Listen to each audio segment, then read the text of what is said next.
예, 안녕하세요. 반갑습니다. 와운의 주영동 파트너입니다. 반갑습니다. 자, 오늘은 좀 밤늦게 성화이텍에 대한 이야기를 짧게나마 좀 하고 넘어가도록 하겠습니다.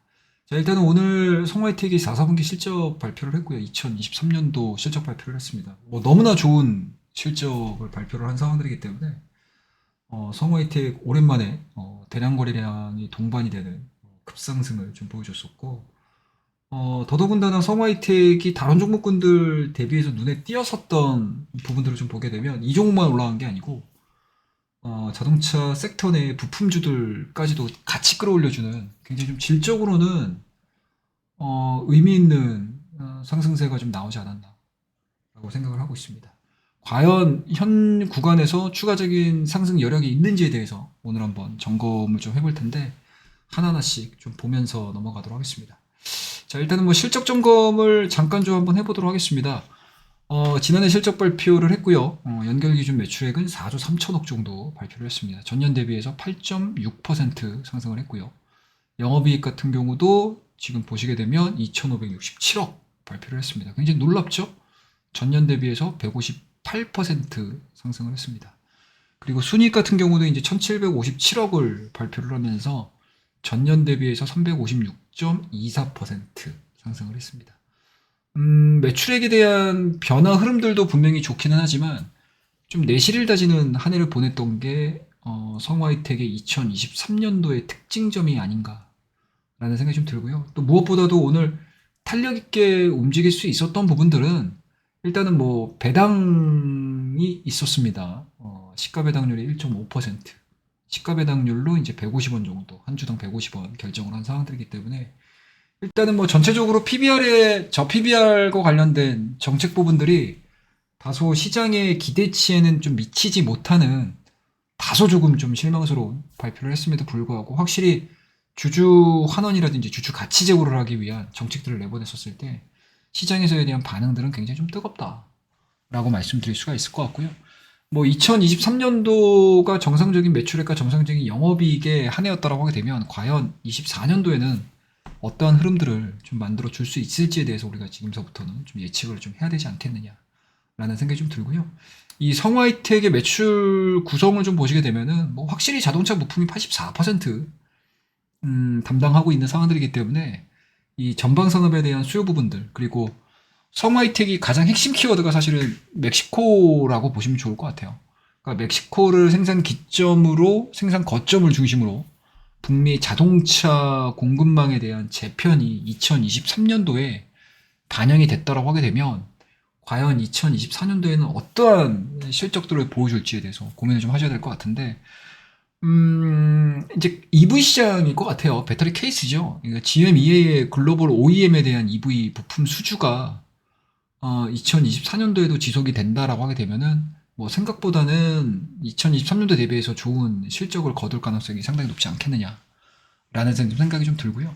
특히 이제 동사 같은 경우는 2016년도 기아의 멕시코 양산 대응을 위해서 첫 북미 진출을 단행한 해고요. 그리고 2020년도와 2021년도 각각 멕시코와 미국의 GM의 EV 차체 부품을 대응하기 위해서 200억 규모의 출자 집행을 했습니다.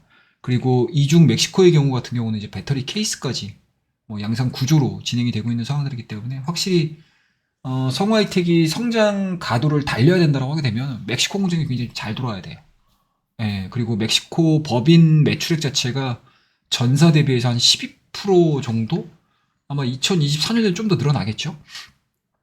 뭐 그렇기 때문에 해외 법인 중에서는 이제 유럽 다음으로 굉장히 좀 큰 규모를 가지고 있고요. 그리고 GM을 포함해서 EV 수주를 통한 구조적인 매출 성장 동력이 지금 멕시코 시장에서 시작이 되고 있는 상황들이기 때문에 2024년도에는 나름의 역할을 해줬다고 하게 되면 2024년도에 과연 어떤 모습들을 좀 보여줄지 좀 체크를 좀 하셔야 될 것 같고요. 그리고 이제 지역별 매출 비중을 보시게 되면 뭐 여전히 뭐 중국 포지션이 좀 높아요. 예, 유럽 포지션이 높고 중국 포지션이 높았는데 이게 지금 2020년도를 기점으로 해서 중국 매출 자체가 계속 줄어들고 있는 모습들이고요. 오히려 이제 북미 지역의 매출 비중이 좀 높아지는 거를 아마 이제 그래프로 확인을 해보실 수가 있으실 것 같은데 다소 2024년도로 시작하는 현 시점에서는 좀 아쉬운 부분들은 없지 않아 있습니다. 아무래도 이제 GM 쪽에서의 이 전기차 비중 자체가 조금은 좀 낮아지고 있는 상황들이고 계속 지연이 되고 있는 상황들이기 때문에 아마 1분기 실적 자체는 그렇게 우호적이지는 않을 것 같아요. 다만 여기서 우리가 체크를 해볼 수 있는 부분들이 어떤 부분이냐면 이 부분일 것 같습니다. 이 부분일 것 같아요. 전기차에 대한 성장세 둔화가 좀 진행이 되다 보니까 지금 글로벌 OEM 메이커들 자체가 지금 다 하이브리드 쪽으로 좀 넘어가고 있는 상황들이거든요. 그래서 HEV 모델이라든지 그리고 SUV 이런 모델 볼륨 자체가 좀 커진다라고 하게 되면은 EV 속도 조절로 인한 물량 감소 부분들을 어느 정도 좀 눈높이로 좀 맞춰줄 수 있는 구간들이 좀 생길 수 있는 상황들이기 때문에 북미 배터리 케이스 사업에 대한 실적 둔화를 좀 만회할 수 있는 부분들이 바로 하이브리드 차다. 그래서 이 하이브리드 차 자체도 현대기아차 쪽에서 계속 집중적으로 지금 사업 전개를 해나가고 있는 상황들이기 때문에 매출액에 대한 변화 흐름들은 그렇게 크진 않을 수 있다. 그러니까 감소되는 폭 자체가 굉장히 적어질 수 있다. 라는 생각이 좀 들고요. 오히려 하이브리드 차의 경쟁력이 올해 상반기에 조금 더 두드러진다라고 하게 되면 오히려 EV 쪽보다 기대를 해볼 수 있는 게 이 하이브리드가 아닌가라는 생각을 좀 저는 가지고 있습니다. 그에 따라서 작년도 실적 자체가 너무 좋아가지고 올해는 좀 전기차에 대한 수요 부분들이 생산 부분들이 다소 좀 감소가 이루어지면서 성화이텍에 대한 실적 우려감들이 좀 반영이 되는 게 아니야라고 생각을 하실 수는 있겠지만 오히려 하이브리드 차에 대한 성장 속도가 좀 빨리 진행이 된다라고 하게 되면 생각보다는 괜찮을 수 있다라는 생각을 좀 가져볼 수가 있을 것 같습니다. 그와 더불어서 작년도, 그러니까 2024년도에 벌어들일 수 있는 실적 자체, EPS 자체가 한 8배 정도? PER 자체를 한 8배 정도 적용을 한다라고 하게 되면 현재 오늘자의 종가 자체가 지금 1,600원, 그리고 만원 선에서 지금 마무리가 된 상황들이거든요.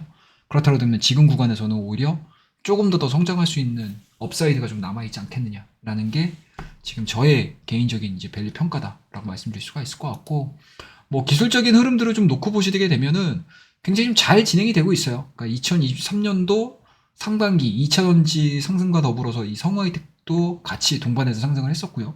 그리고 2차전지에 대한 하락 부분들로 인해서 동종목도 같이 하락하는 흐름들을 좀 보여줬지만 직전 저점 부분에서는 이런 이제 하방 경직성을 좀 보여주고 있는 상황들, 그리고 11월 달, 그러니까 작년도 11월 달과 12월 달 흐름들이 지금 진행이 되면서 고점도 높아지는 그림들을 좀 보여주고 있고요. 그리고 저점 역시도 지속적으로 좀 높아지는 패턴들을 좀 보여주고 있는 상황들이고, 오늘 대량 거래량을 동반을 해서 기존에 진행되고 있는 상승 추세 상단까지 돌파가 됐습니다. 과연 이 구간에서 어떤 형태를 보여줄지, 돌파가 좀 이루어진다라고 하게 되면 저는 개인적으로 다이렉트로 올라간다는 개념보다는 한 차례 정도 올라갔다가 이런 이제 넥라인 구간에서 약간은 좀 눌림목을 보여준 상태, 그리고 기존의 이러한 이제 상승 밴드의 상단 자체가 그동안에는 저항 라인으로 작용을 했다라고 하게 되면 요번에 돌파가 이루어진 상태에서는 지지선으로서의 역할을 확인을 하고 올라갈 가능성이 저는 높지 않겠느냐라는 생각이 좀 들고요. 앞서 언급드렸듯이 EPS에 대한 PER 자체를 한 8배 정도를 산정을 해서 계산을 한번 해본다라고 하게 되면은 한 13,000원대까지는 1차적인 목표가를 설정을 하셔가지고 대응을 해보시는 것도 저는 나쁘진 않겠다라는 말씀드릴 수가 있을 것 같습니다. 뭐 지금 구간에서 직전 고점까지 갑니다라는 이야기를 해드릴 수가 없는 게, 제가 이게 지금 이걸 좀 보셔야 될 것 같아요. 그러니까 수급 현황을 좀 보셔야 될 것 같은데, 지금 성화이텍에 대한 수급 현황들을 좀 보시게 되면 지금 외국인하고 기관들 같은 경우 지금 이 성화이텍을 잘 안 사요. 매수를 안 합니다. 그러니까 메이저 수급 자체가 지금 들어오는 상황들이 아니고 오히려 개인적 물량들이 굉장히 좀 빠르게 유입이 되고 있는 상황들이기 때문에 뭐 좀 아쉽긴 하지만 개인 투자자들의 성향들을 놓고 봤었을 때 적정 수준의 수익률이 달성이 되게 되면 약간 차익 매물이 좀 출회되는 경향들이 좀 많거든요. 이 차익 물량이 출회될 때 과연 외국인과 기관 쪽에 대한 스탠스 자체가 어떤 식으로 변화가 이루어지는지, 그동안에는 매도로서 계속 대응을 했다라고 하게 되면 눌림목 구간에서 외국인과 기관에 대한 물량들이 좀 들어온다라고 하게 되면 앞서 언급드렸듯이 밴드에 대한 1차 밴드가 돌파된 이후에 2차 밴드가 형성이 될 가능성이 높다라고 저는 개인적으로 보고 있습니다. 그래서 현 시점에서는 굉장히 오늘자의 대량 거래량, 그리고 오늘자의 그동안에 형성돼 있었던 밴드 상단까지 도달을 한 모습들 상당히 좀 의미 있다라고 말씀드릴 수가 있을 것 같고, 실적 괜찮다라고 말씀드리고요. 그리고 다소 EV 시장에 대한 정체 부분들로 인해서 성화이텍에 대한 실적 가시성이 상당히 좀 낮아졌었던 상황들이었지만, 그래도 올해 연말, 그러니까 작년 연말이죠. 작년 연말에 하이브리드에 대한 사업 전략 자체가 굉장히 좀 공격적으로 전환되고 있는 모습들은 나쁘진 않다라고 말씀 좀 드리도록 하겠습니다. 그래서 오늘 성화이텍에 대한 상승 흐름들은 상당히 좀 의미 있게 해석을 해볼 수가 있지 않겠느냐라는 쪽으로 결론을 말씀드리고요. 오늘 성화이텍에 대한 이야기 짧게나마 해드렸으니까 참고 한번 해주시고, 보유하고 계신 분들은 홀딩에 대한 의견, 그리고 신규 매수는 눌림목을 통해서 한번 체크 한번 해보자 라는 말씀을 드리면서 오늘 마무리 짓도록 하겠습니다. 자, 오늘 이야기가 도움이 되셨다면 구독과 좋아요, 알림 설정까지 부탁드리도록 하겠습니다. 감사합니다.